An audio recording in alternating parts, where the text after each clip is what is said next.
अस्सलाम वालेकुम दोस्तों। हमारे इस इस्लामिक जानकारी के पेज पर खुशामदीद है। आप यहाँ पाएंगे इस्लामिक टॉपिक, कुरान पाक की आयतें, हदीस पाक, बुजुर्गों के कौल और किस्से और रिवायतें। तो आइए हम आपके पास में एक छोटा सा खूबसूरत सा किस्सा लेकर आ रहे हैं। कब्र और गुनाह से जुड़ा एक बूढ़ी औरत और एक आदमी का किस्सा। एक गांव में एक औरत रहा करती थी। वो पाबंदी से 5 वक्त की नमाज पढ़ती थी और मोहल्ले वालों को दीन की बातें बताया करती थी। एक दिन वह रात को कब्रिस्तान के करीब से गुजरी तो उसने कब्रिस्तान की निगरानी करने वाले आदमी को देखा कि वह किसी मुर्दे का कफन चुरा कर ला रहा था।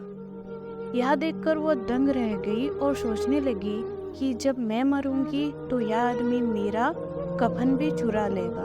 यह सोचकर वो अपने घर गई और अगले दिन 5 रुपए लेकर वापस उसी जगह लौटी। उसने कब्रिस्तान की निगरानी करने वाले आदमी को 5 रुपए देते हुए कहने लगी कि देखो, यह रुपया रख लो और मेरे मरने के बाद मेरा कफन मत चुराना।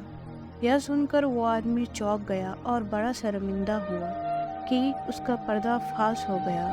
औरत ने कहा, तुम इत्मीनान रखो, मैं इस बारे में किसी से नहीं कहूँगी, क्योंकि किसी का ऐब छुपाना भी एक इबादत है। यह सुनकर उस आदमी को बड़ा अफसोस हुआ। उसने तौबा की और इकरार किया कि वह किसी का कफन नहीं चुराएगा।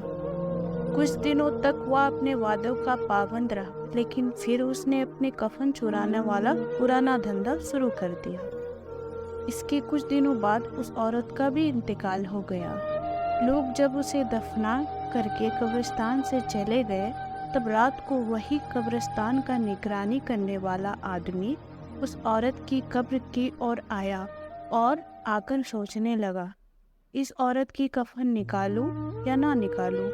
सोचते सोचते काफी देर हो गई। आखिरकार उस आदमी को उसकी लालच ने फिर मजबूर कर दिया और वह उस औरत का कफन चुराने के लिए कब्र के और करीब पहुंचा। उसने उसी वक्त उस औरत की कब्र खोदी। कब्र खोदने के बाद जैसे ही उस औरत की लाश नजर आई तो वह डर के मारे कांप गया। उसने देखा कि उस औरत के सीने पर एक काला खतरनाक सांप बैठा हुआ है। उसकी घबराहट देखकर एक आवाज आई, ए इंसान, तूने वादे के बावजूद फिर ऐसी हरकत की। एक सांप देखकर तू डर गया। क्या तुझे मालूम है कि यह सांप मेरे सीने पर क्यों बैठा है?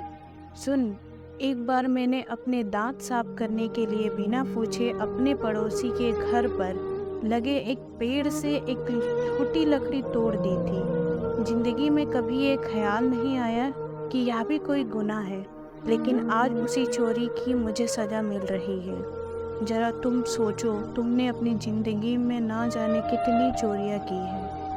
तुम्हारा क्या हाल होगा? इतना सुनते ही उसने उस औरत की कब्र बंद कर दी और सच्चे दिल से अपने गुनाहों की तौबा कर ली।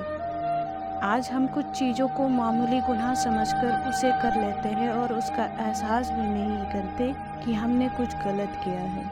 आज का मुसलमान गीबत कर रहा है, बेवजह नमाज छोड़ रहा है, लड़ाई झगड़े कर रहा है, दीन की बातें कम, फिल्मों की गानों की बातें ज़्यादा कर रहा है। आज की पीढ़ी यह सोचती है कि गुनाह कर लेते हैं। जब आज हमें बड़े से बड़ा गुनाह करने पर रत्ती भर भी अफसोस नहीं होता, तो फिर कब्र में हमारा क्या होगा, ये सोचने वाली बात है। बहरहाल अल्लाह से हर वक्त अपने किए गुनाहों की माफ़ी मांगो और कोई भी गुनाह चाहे छोटा हो या बड़ा करने से बचो। उम्मीद है कि आपको हमारा ये वीडियो बहुत फ़ायदेमंद साबित होगा।